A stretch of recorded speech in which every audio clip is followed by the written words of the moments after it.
শরৎচন্দ্র বলেছেন, যেখানে অভিমানের কোনো মর্যাদা নেই সেখানে অভিমান প্রকাশ পাওয়ার মতো বিড়ম্বনা সংসারে খুব অল্পই আছে।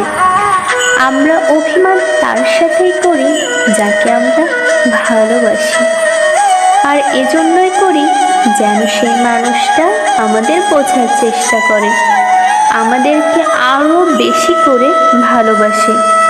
কিন্তু যার কাছে আমাদের অভিমানের কোনো মূল্যই নেই, যার কাছে আমাদের অভিমান মানে কেবলমাত্র অভিযোগ আর অজুহাত, তার কাছে অভিমান প্রকাশ করাটা শুধু বেমানানি নয়, বরং লজ্জার, সংকোচে আর অমর্যাদারও বটে।